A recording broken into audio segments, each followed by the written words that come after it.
L'histoire du pergélisol, le permafrost en anglais, ce sol dont la température demeure inférieure à 0 degré Celsius pendant au moins 2 années consécutives, est indissociable des grands cycles climatiques de la Terre et de l'évolution de la géologie boréale. Bien que ce phénomène semble figé, il résulte d'un façonnement millénaire entamé durant les périodes glaciaires du Pléistocène, une époque débutant il y a environ 2 600 000 ans. Lors des cycles de glaciation successifs, notamment la dernière période glaciaire nommée le Würm en Europe ou le Wisconsinien en Amérique du Nord, des couches massives de terre, de roches et de glace se sont consolidées sur des profondeurs atteignant parfois 1500 mètres, comme nous l'observons en Sibérie. Contrairement aux glaciers qui recouvraient les continents, le pergélisol s'est développé dans des zones non englacées mais extrêmement froides, où le gel a pu pénétrer profondément dans la croûte terrestre sans être protégé par une calotte de glace. Le pergélisol constitue de ce fait une archive temporelle unique, fonctionnant comme un gigantesque conservateur naturel qui préserve des traces du passé que l'on ne retrouve nulle part ailleurs sur le globe. C'est dans ces sols gelés que les chercheurs ont découvert des spécimens de la faune géante disparue, tels que des mammouths laineux, des rhinocéros à narines cloisonnées et des lions des cavernes, dans un état de conservation exceptionnel, incluant parfois la fourrure et les tissus mous. Les scientifiques y étudient aussi une microbiologie ancienne faite de bactéries et de virus emprisonnés depuis des dizaines de milliers d'années, offrant un aperçu précieux de la vie microscopique préhistorique. Au fil des millénaires, la végétation morte a été emprisonnée dans le gel avant de pouvoir se décomposer, ce qui a transformé ces terres en un immense réservoir de carbone organique. Si les populations autochtones du Grand Nord composaient avec ce sol gelé depuis des temps immémoriaux, sa découverte par la science institutionnelle est plus tardive.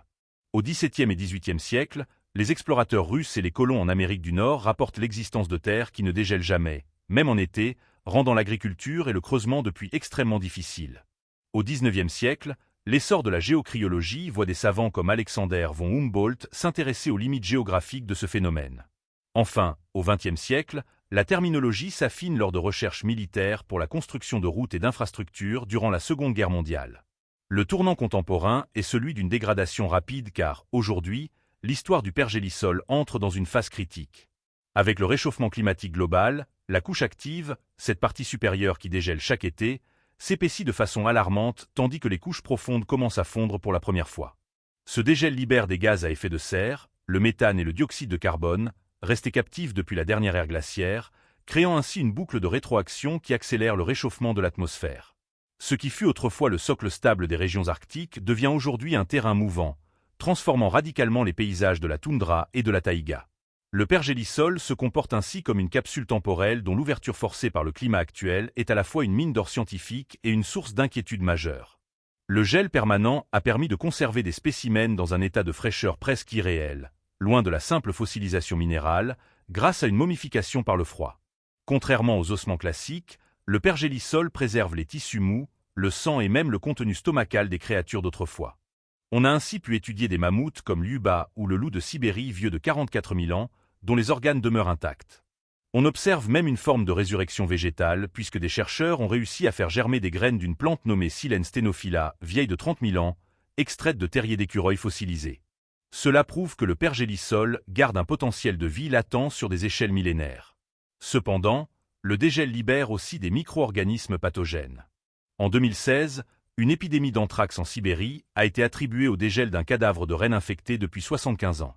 Des virus géants préhistoriques, comme le pitovirus, ont également été réactivés en laboratoire après des millénaires de sommeil profond.